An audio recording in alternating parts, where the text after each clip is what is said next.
অবরুদ্ধ হরমুজ প্রণালী, লোহিত সাগরে একের পর এক জাহাজে হামলা আর মধ্যপ্রাচ্য জুড়ে ঘনীভূত এক যুদ্ধাবস্থা।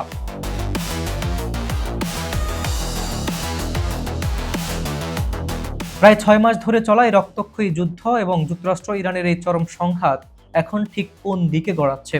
ওয়াশিংটনের একের পর এক অর্থনৈতিক অবরোধ ও ক্ষেপণাস্ত্র হামলা, নাকি তেহরানের গ্লোবাল পাওয়ার লাইন বিকল করে দেওয়ার নজিরবিহীন সামরিক হুমকি? কে জয়ী হচ্ছে এই স্নায়ু যুদ্ধে?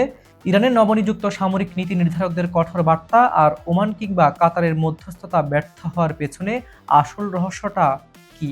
চলুন ইরান যুক্তরাষ্ট্রের রক্তক্ষয়ী অচল অবস্থা ও ভূরাজনীতির ইনসাইড স্টোরি এক নজরে শুনে আসি।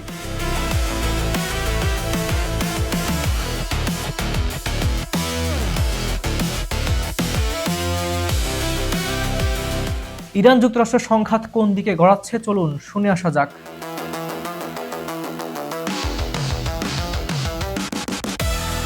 যুক্তরাষ্ট্র ইরানের মধ্যকার প্রায় 6 মাস ধরে চলা যুদ্ধ ও চরম কূটনৈতিক অচলাবস্থায় রূপ নিয়েছে। দুই পক্ষই নিজের শর্তে অনড় থাকায় হরমুজ প্রণালী ঘিরে সামরিক উত্তেজনা ক্রমেই ঘনীভূত হচ্ছে। তেহরান স্পষ্ট জানিয়ে দিয়েছে, যুক্তরাষ্ট্রের চাপ ও সামরিক কৌশলের মুখে তারা পিছু হটবে না। আর অন্যদিকে ওয়াশিংটনও তাদের নির্ধারিত লক্ষ্য পূরণ না হওয়া পর্যন্ত অবরোধ ও হামলা অব্যাহত রাখার ইঙ্গিত দিচ্ছে।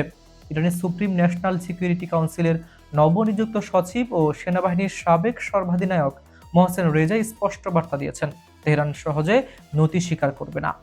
তিনি জানান, যুক্তরাষ্ট্রকে যুদ্ধ ও সব ধরনের অর্থনৈতিক অবরোধ তুলে নিতে হবে, ইরানের জব্দ করা বৈশ্বিক সম্পদ মুক্ত করতে হবে এবং ফিলিস্তিন ও লেবানন সহ পুরো অঞ্চলে স্থায়ী যুদ্ধবিরতি সম্মত হতে হবে।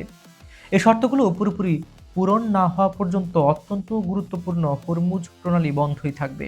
রেজাইয়ের এই শক্তি অবস্থান ইরানের অন্যান্য সামরিক প্রধান ও কমান্ডারদের বক্তব্যের সাথেই সামঞ্জস্যপূর্ণ। নতুন পদে দায়িত্ব নিয়ে মোহসেন রেজাই তেহরানে নিযুক্ত চীনা রাষ্ট্রদূত কং পিয়ংইয়ং এর সাথে এক উচ্চ পর্যায়ের বৈঠক করেন।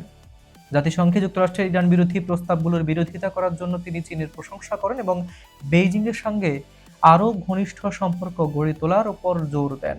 তিনি আরও জানান, ওমানের সঙ্গে মধ্যস্থতামূলক সমঝোতা ও ওয়াশিংটনের সঙ্গে আলোচনার বিষয়টি সম্পূর্ণ আলাদা। যদি ওমানের মাধ্যমে একটি সমঝোতা চূড়ান্ত হওয়ার কথা ছিল, কিন্তু বাস্তবে তা এখনো কার্যকর হয়নি। ফলে হরমুজ প্রণালীর পাশাপাশি লোহিত সাগর ও বাব আল মানদেব প্রণালীতে সামরিক তৎপরতা বেড়ে চলছে। সম্প্রতি ওমান উপকূলের কাছে এক বাণিজ্যিক জাহাজ আক্রান্ত হয় এবং লোহিত সাগরে ইয়েমেনের প্রতিরোধ যোদ্ধাদের প্রাণঘাতী হামলায় 6 জনের মৃত্যু সেই উত্তেজনায় নির্দেশ করে। অন্যদিকে ইরানের দক্ষিণাঞ্চলীয় বন্দরগুলোর ওপর নৌ অবরোধ জোরদার করতে মার্কিন বাহিনী সক্রিয় পদক্ষেপ নিচ্ছে। মার্কিন সামরিক বাহিনী পানামার পতাকাবাহী একটি জাহাজে হেলিকপ্টার থেকে হেলফায়ার ক্ষেপণাস্ত্র নিক্ষেপ করে, যা এপ্রিলের পর থেকে মার্কিন হামলার শিকার হওয়া 12তম জাহাজ। জুনে দুই দেশের মধ্যে স্বাক্ষরিত সমঝোতা স্মারক ভেঙে যাওয়ার পর পুনরায় শুরু হওয়া এই অবরোধ পরিস্থিতিকে আরও জটিল করে তুলেছে। কাতার ও পাকিস্তানের মতো মধ্যস্থতাকারী দেশগুলো কূটনৈতিক সমাধানের চেষ্টা করলেও ইরানের সামরিক বাহিনী যুক্তরাষ্ট্রকে কড়া হুঁশিয়ারি দিয়েছে। ইরানের মুখপাত্র জানিয়েছেন, ইরানকে আর কোনো সামরিক হুমকি দেওয়া হলে বৈশ্বিক জ্বালানি পরিবহন লাইন, বিদ্যুৎ কেন্দ্র এবং আন্তর্জাতিক ইন্টারনেট অবকাঠামো মারাত্মক ঝুঁকির মুখে পড়বে। পাশাপাশি ইরানের সামরিক কমান্ডাররা দাবি করেছেন, দীর্ঘমেয়াদী সংঘাতের জন্য প্রয়োজনীয় ব্যালিস্টিক ক্ষেপণাস্ত্র ও ড্রোন দেশীয় প্রযুক্তিতে উৎপাদনের পূর্ণ সক্ষমতা তাদের রয়েছে। ইরান ও যুক্তরাষ্ট্রের এই শক্ত অবস্থানের শেষ কোথায়, নাকি মধ্যপ্রাচ্যের এই উত্তাপ ছড়াবে পুরো বিশ্বে? বিশ্ব অর্থনীতি ও ভূরাজনীতির ওপর এর প্রভাব কতদূর গড়ায়, সেটাই এখন দেখার বিষয়। সুপ্রিয় দর্শক, ইরান যুক্তরাষ্ট্রের চরম সংঘাত ও বিশ্ব রাজনীতির ভবিষ্যৎ নিয়ে আপনার মতামত কি, কমেন্ট বক্সে লিখে জানান। বাংলাদেশ, ভারত, মধ্যপ্রাচ্য কিংবা বিশ্বের যে প্রান্ত থেকে আমাদের দেখছেন, আপনার মন্তব্য আমাদের জন্য অত্যন্ত গুরুত্বপূর্ণ। আন্তর্জাতিক সম্পর্কের এমন সব এক্সক্লুসিভ ইনসাইড স্টোরি ও নিখুঁত বিশ্লেষণের নিয়মিত আপডেট পেতে খবর সংযোগ চ্যানেলটি এখনই সাবস্ক্রাইব করে পাশে থাকা বেল আইকনটি বাজিয়ে রাখুন। যে কোনো বিজ্ঞাপন ও প্রমোশনের জন্য ডেসক্রিপশনে দেওয়া নাম্বারে সরাসরি যোগাযোগ করতে পারেন। আজ এখানে শেষ করছি।